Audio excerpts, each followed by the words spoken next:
Hello, everybody. This is Steve from VROwnersGuide.com, and today I've got John Amato from Bookerville.com, and we are going to talk about security deposits. The good, the bad, the ugly, and everything in between about security deposits for vacation rentals. So, hello, John. How are you? Good. Hey, hi, Steve. Thanks for having me. Hey, not a problem. So, excited to talk to you about all this stuff. Before we dive into the actual topic, though, of security deposits, wanted to get a little background on you, kind of how you started, and that whole story. So, kind of back up a little bit and give us a little history about yourself and within the industry. Sure. Yeah. My name's John Amato. We covered that. My wife and I founded Bookerville as really it started out as a favor to a friend. We have some friends who have a vacation rental in the Outer Banks in North Carolina, and we were hanging out with them somewhere. Don't even remember where now, but they were fussing over their calendar that was not updated. That the Mister had not updated the calendar on their webpage. So I said, look, why don't you guys let me build something for you that would let you kind of have this interactive online calendar that updates itself and does a whole bunch of other things, it turned out. And so we did that, and they liked it. They're still using it, and we realized that a lot of other people have the same problem. So Wow. Bookerville was born. So it really just started out of one person that had a problem, and you're like, hey, I want to solve that. Yep. Yep. That's how Nice. Bookerville got started. So Okay, great. And then do you guys have vacation rentals yourselves, or is this something that, you just have the software that you're building and you're obviously very involved with with the whole market, but I just kind of wondered, have you had any yourself or no? yeah, it's B. No, we do not own any vacation rentals ourselves. Someday we hope to, but right now we rely on feedback from all of our customers and our friends who do own vacation rentals. Great, great. Okay. Well, that sounds great. Let's talk about security deposits. So Yeah, start let's us do off. that. What's your angle on the deposits? Sure. So just to clarify what we're talking about here, so everybody in the audience is very clear, because the term security deposits can mean a lot of different things in different contexts. For the purposes of this discussion, we're talking about the kind of security deposit that's like an amount above and beyond the rest of the booking amount that's going to be held uh, until some sort of inspection happens. Usually it's the cleaners, but it might be dedicated inspection agents. Make sure that the rental is in good shape, nothing's stolen, nothing's broken, there's no significant damage, there's no other evidence of violation of the terms and conditions and that sort of thing. And then this security deposit is typically returned sometime after the booking, hopefully in full. um, Sure. so that's what we're talking about when we talk about security deposits. So I want to talk about sort of what I was going to do is kind of talk about like the pros and the cons of security deposits, right? Yeah, absolutely. Um, So yeah, why don't you dive into that? Tell us what you think the pros are, and I'm sure there's some cons as well. And then I'll add in my own experience as an owner and what I think about them as well. So, but go ahead and start us off. sure. So I want to start off by saying that probably the majority of Bookerville's customers do what we now call a traditional refundable security deposit, and the people who tend to do this feel very strongly about it. Um, so the pros of doing it uh, are fairly obvious, but some of the pros are not so obvious. The obvious pros are you're holding some amount of money, $300, $500, $600. I mean, actually, some of them can go way up. It really sort of scales with the rent, which usually scales with the value of the property that's being rented, and that kind of makes sense. You can probably do more damage to a $1 million home in Maui than you can do to a $200,000 condo in Daytona. Um, so that's the theory behind it. But the idea is that it gives some sense of security to the property manager, who is often the owner, but not always the case, right? That if something does go wrong, if the customer is not as respectful to the property as they ought to be, that they can retain some portion of this, all or part of the security deposit, and use it to pay for the things that the guest broke or ruined. And so that's probably the biggest pro. Perhaps a less obvious pro to the security deposit is that it's sort of a psychological benefit. It sort of gets into the head a little bit of the guest and lets them know, look, you've got a little more skin in the game here. Treat our property with respect. Yeah, sorry to break in, no, but okay. I totally agree with that, and that's one of the reasons I like them as well, is that it does give you that, just puts a little extra pressure that, hey, in the back of their mind, that they better, they need to be respectful, not have, a crazy party, not, just do willy-nilly things that are going to upset the neighbors and whatnot. So I, in fact, even have two different levels. I have a standard security deposit, which is like $300, which is for 90% of my renters. But then if someone is a higher risk person, for example, say they're international, and I don't feel like I have as much control over getting the money out of them, if when they went back to their normal country, it's a little bit higher. Or if it's a younger group, that's a higher risk. So I don't know if other people do that, but that's one of the things that I've done, and it seems to have worked pretty well. Sure, yeah, and it's I think there's a lot of merit to that. It's similar in many ways to having a signed contract, like a formal signed contract. And I get a lot of customers or even potential customers who I have conversations with usually every week. I talk to somebody new about this, and they will ask me for advice on this, and I'll tell them the same thing that I tell them about contracts. The likelihood of a legally binding signed contract actually being executed or put on display as prosecuting Exhibit A in a court case are almost nil. If it ever happens to you, you're going to be in a very, very small elite group of people who has taken it that far.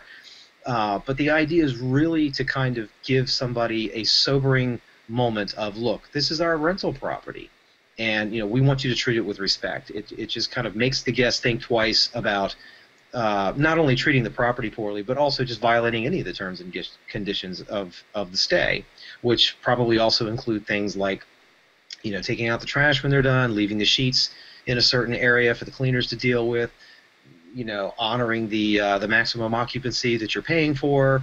There's a whole bunch of things that can come into play. We've even had. I just spoke with one woman just a few weeks ago who has a place somewhere in Hawaii, and it's in a condo unit, and it's a very beautiful building. I don't know when it was built, but it's very fancy, and they have these beautiful banister railings on the back of the building. So most of the condos, actually all of the condos, whether it's Oceanside or whatever, has this beautiful railings. It's very picturesque. It's got this frame around it, and apparently the people there are very fussy. They don't want anybody hanging their beach towels on these rails, or their swimsuits, or anything like that, or inner tubes. All the things that we usually do when we go to a place like that. It's convenient to just throw it out there for a couple of hours. It's ready to go when you're ready to go back.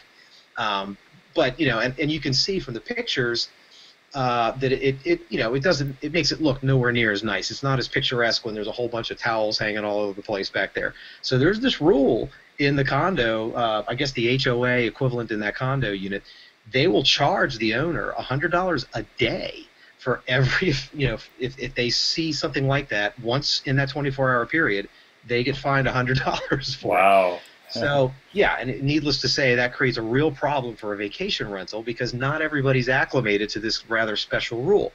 So she has to be very clear in her contract and the terms and conditions, and she has to speak with them, make sure they understand, look, don't do this because we're going to take it out of your security deposit if you do it. Wow. These security deposits can be used for a variety of things, not just damage. That's the point I'm trying to make there, that it can cover a lot of things. Right? Oh, absolutely. How often does that happen with that particular renter, do you know? That particular woman I was talking to, apparently before she implemented this policy, it was happening right and left, and she didn't even realize it because she's not the owner. So the poor owner was getting hit with these bills, and they're delayed. They tally up everything. They take pictures of it with their security cameras that are time stamped. Oh, it was a racket. And so by the end of the month, this owner had racked up an ungodly amount of charges, and they had all these nasty grams coming to them and everything. So it was only then when they got the bill that they realized this was such a big problem, so they had to talk to the property manager about it, hence the policy. Yes. So it just goes to show you that running a vacation rental can be very challenging, and the kinds of things that you might need a contract and or a refundable security deposit for are really varied. For sure. So that's, the pros in my mind are the two biggest pros, I think, are that it does give you a financial security blanket to draw upon if something, in the event that something does happen. But then perhaps even the bigger pro is that it's sort of a psychological instrument for getting the point across to your guests that, look, we really take this seriously. We can't afford to be replacing broken lamps and mirrors and stuff like that because you guys want to rock and roll the place. So, keep your kids in line and just treat it like it's your own home. Treat it very carefully. I think those are the big pros. Can you think of any others, Steve? I mean, those are really the main ones. I mean, and to me, it's the psychological benefit more than anything. It's just the prevention of something happening, as much as actually collecting on it. Because to me, I'd much rather not have something happen than to have to deal with it, and with the contract or whatnot later. It's just something I'd rather avoid. So if it helps me avoid, a number of things as they happen, then that's great. Yeah, no question. So that's that's the reason people do it, and it's very sound, and it's a very old practice, been going on for decades. To talk about the cons, especially in the modern age,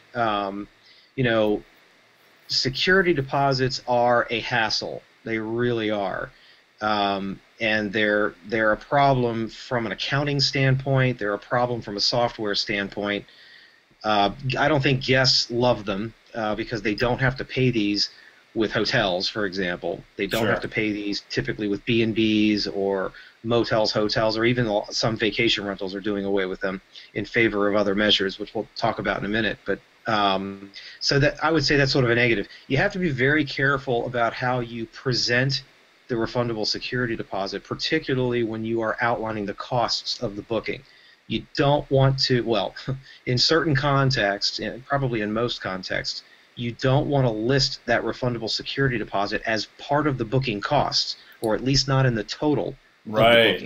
That's a really good point, and I know on some of the listing services, I don't want to say which ones because I don't want to get it wrong, but I know some of them actually listed the deposit as part of the total cost, which skews the whole look of how much your place is costing. So that was a huge issue. And I'm hoping that at some point they fix that so that that's, a separate deal, because otherwise it really confuses people.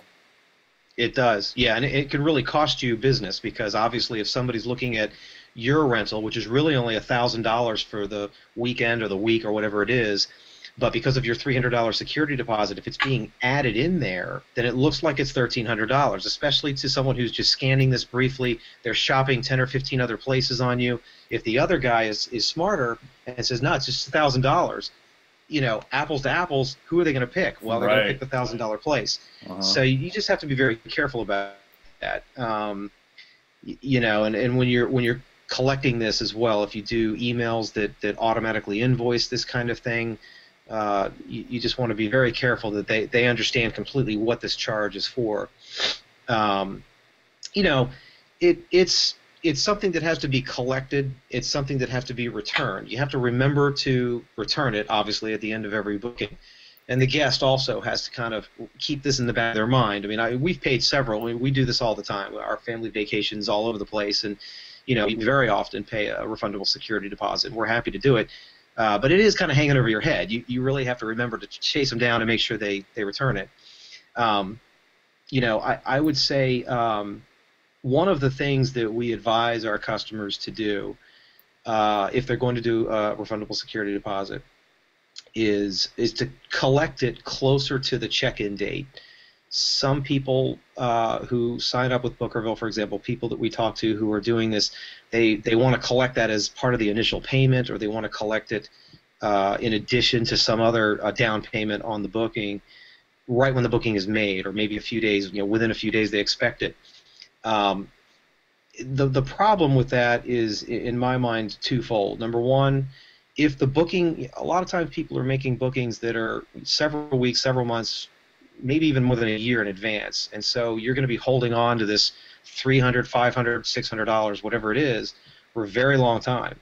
And most people don't pay interest on these things, so this is money that's sort of tied up for an unnecessarily long period of time. There's also local laws that may govern what you can collect and how long, when you can collect it, and how long you can hold it. I think that one of the other things that you have to be careful with is in the software.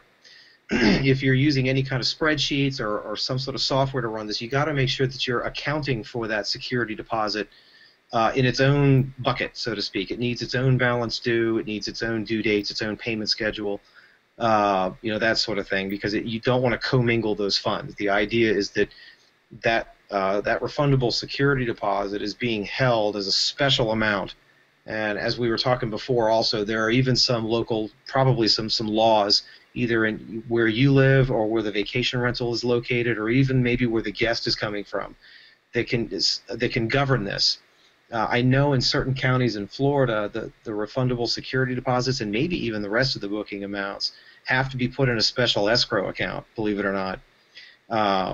And so if there is some sort of contest about these amounts, there's a process that they go through for arbitration. So okay, interesting. Do you know, is that typically a state or county, city, federal? What is that typically done by? Sure. Do you know?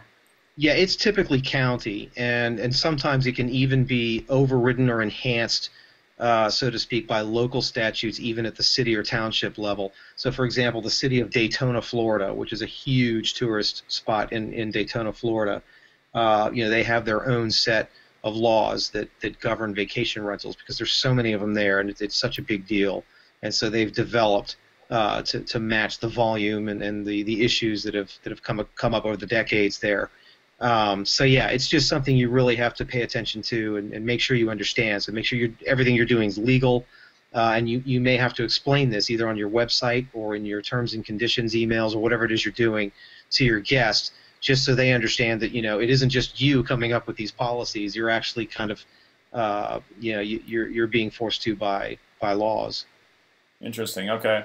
Yeah, I don't think a lot of people maybe know or practice those particular laws, so I think that's a good reminder to everybody to at least take a look and make sure you're not, breaking some kind of major, law that could get you in trouble down the road.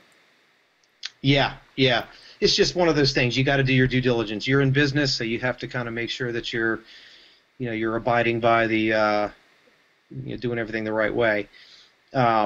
One of the other things I wanted to touch on, Steve, is just the collecting of these refundable security deposits. A lot of our customers, a certain portion of our customers do checks, and so they will basically ask for a paper check, literally a paper check from their guests that they collect at some point, and they don't even cash it. They just sit on it and then simply mail it back to them or something, or tear it up or whatever they do. After the booking is completed, assuming everything is okay. Hopefully most people, especially in the modern era, understand that that's a very flimsy security blanket, that you have no guarantee that paper check is going to actually cash. And I might, whenever I'm talking to somebody who wants to do it this way, I always find myself wanting to tell them, look, the kinds of people who are likely to do damage to your vacation rental probably also have no problem bouncing a check to you. So, of course, if it bounces, not only are you not going to get a dime of that money, but your own bank is going to charge you $25, $35, whatever it is, dollars for trying to cash a bounced check. So it's a double. It throws salt on the wound. So I don't. Yeah, I tend to not recommend people to do paper checks, but we certainly have several who do it. Bookerville supports it. If you want to, and when somebody tells me they've been doing it that way for 20 years and they've never had a problem with it, it's hard to argue with that. And so we don't. We just say that's great. Don't change it for us. If it's working for you, keep it up. I just hope they never have a problem. Yeah, no, I'm from the camp that I think checks are ridiculous, and I don't think. I mean, yeah, there are those people that have been doing it for 20 years, and that's great. But I mean, come on, everyone wants to do everything with a click and that's it. They just want to be done with it. Checks, you have to wait for the mail. Anything that involves the mail, I am totally against in terms of vacation rentals, but that's just me. Well, you're not alone, and that's certainly the trend. And I think that, looking into my crystal ball, which usually doesn't work, but, I think in another 10, 15 years, I think it's really paper checks are almost certainly going to be a thing of the past, at least as it applies to vacation rentals. What we do tell people, and some interesting things to know about vacation rentals, about security deposits, refundable security deposits, is certain online payment processors have policies that you can take advantage of.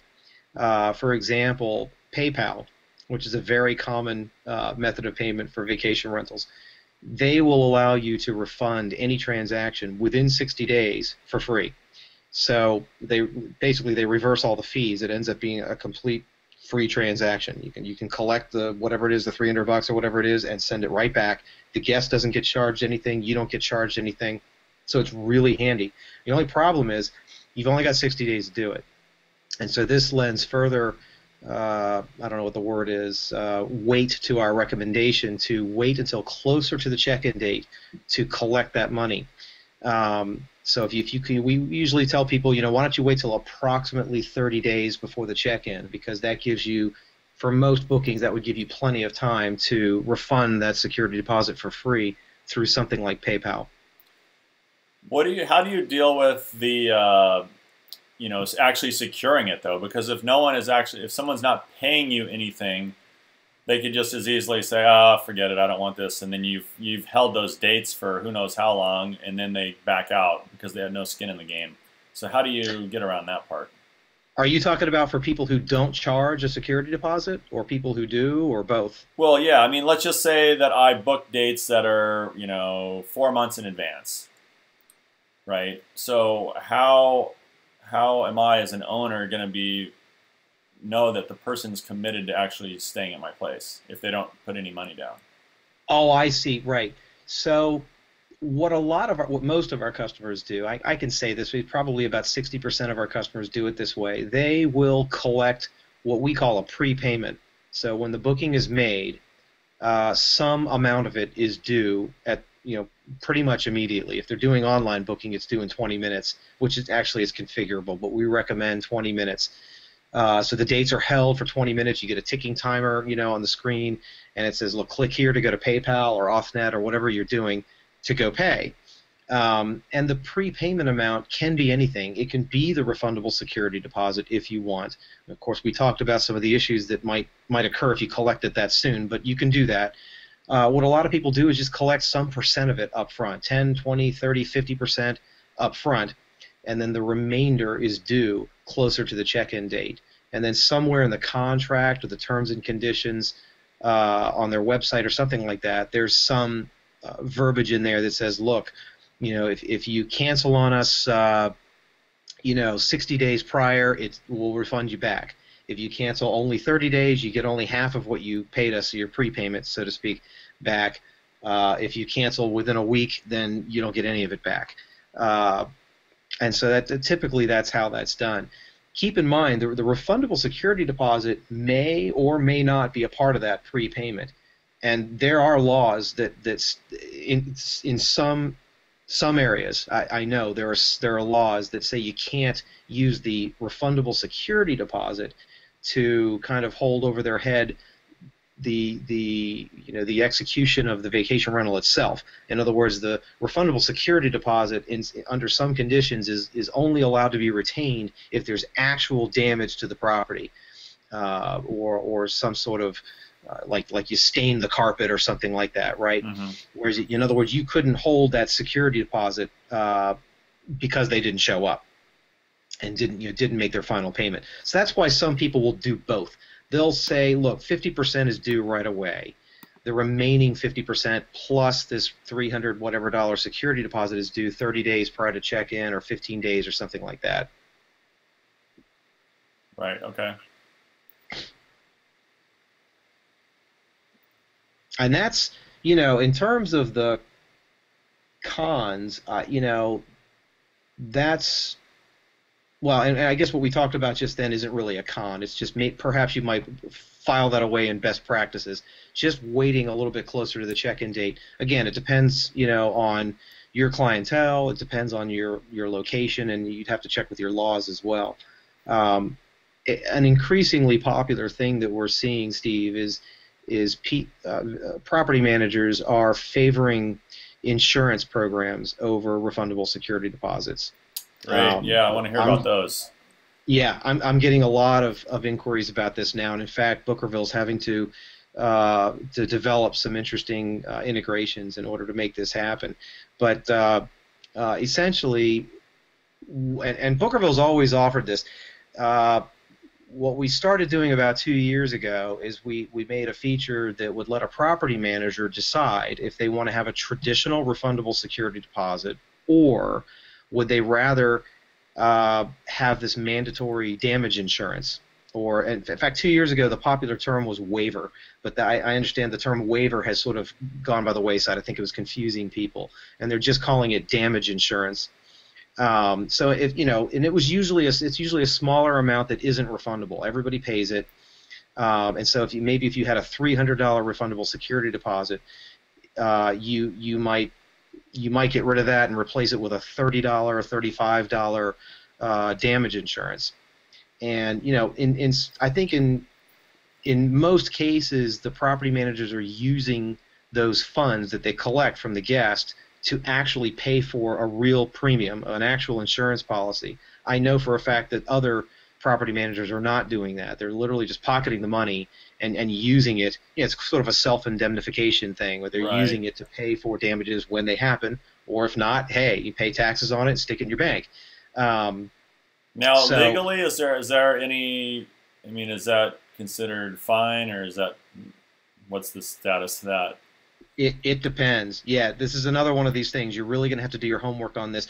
You probably don't even have to consult an attorney, though. If you go to your local Chamber of Commerce, and every one of the really popular vacation destinations has one of these, and in fact, you might even be able to just go to their website and do a search and find, what the policies are and what's okay to do and what's not okay to do, to find out whether you can actually get away with that. Another thing that we have started noticing, and now Bookerville does support this too, is property managers can actually offer their guests a choice to say, look, you can pay a $350 refundable security deposit, or instead you may choose to pay this, whatever it is, $30 maybe, damage insurance. And so it's the guest that gets to choose. Right, yeah. I've also seen some people that do mandatory both. I've seen that too, and I thought that was kind of strange, but I guess I get it. The insurance policy, depending on and they run the gamut. It's like car insurance or health insurance. I mean, you can get the Rolls-Royce plan. It's going to obviously cost you a lot more. You can get a minimalist plan. It's going to cost you less, but it's not going to cover as much. So depending on what the plan covers, if you were taking a $600 refundable security deposit to cover damage, but you've got an insurance policy that covers, I don't know, maybe up to $300 worth, well, then maybe you say, look, I'm just going to cut my traditional refundable security deposit in half. Instead of collecting $600, I'll collect $300. I know the damage insurance is just going to pay for the rest. Right. So it's one of those things. You're going to have to make an educated business decision about this, and look at your your clientele, look at your rental habits, and maybe do a self-assessment. What kind of damage have you experienced over the past 5-10 years, and see what makes sense for you. How is the guest going to perceive this?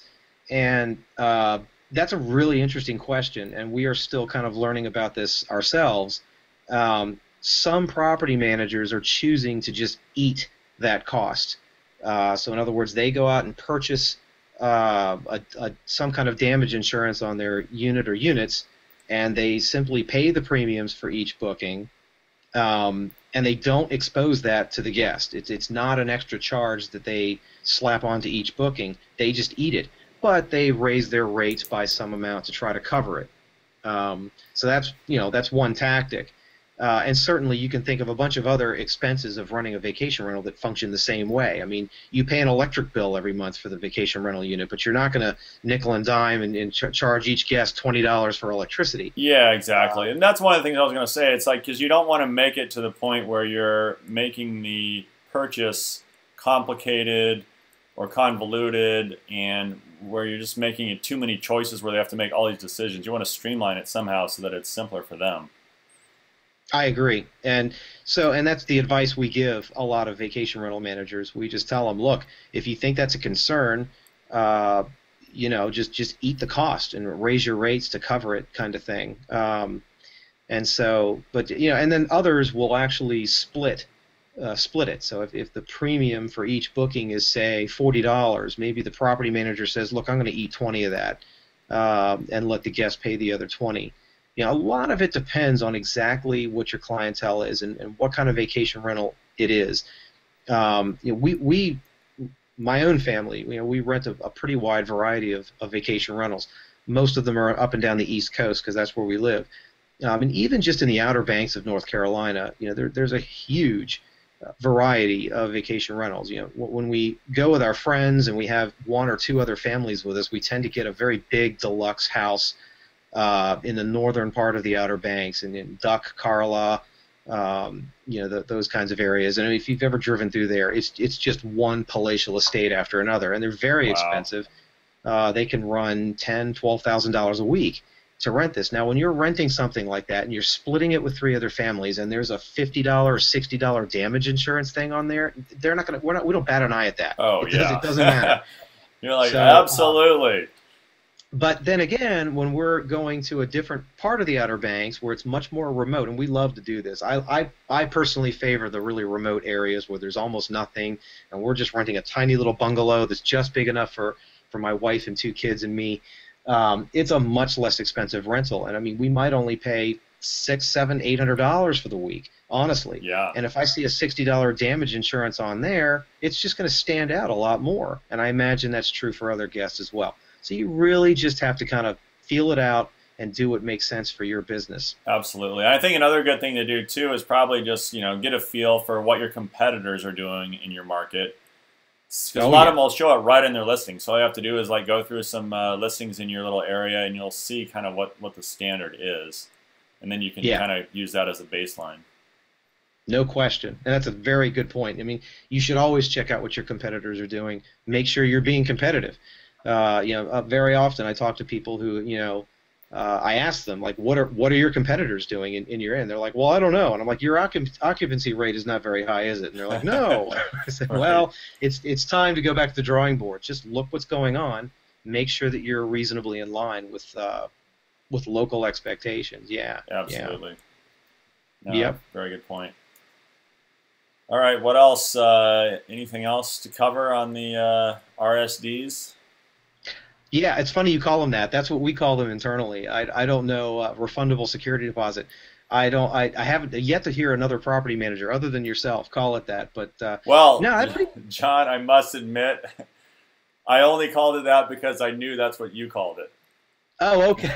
Well, that makes a lot of sense. Yeah. All right. You probably saw my outline. Yeah. Right. Yeah. So internally, it gets hard to say refundable security deposit over and over again. It's a mouthful, but.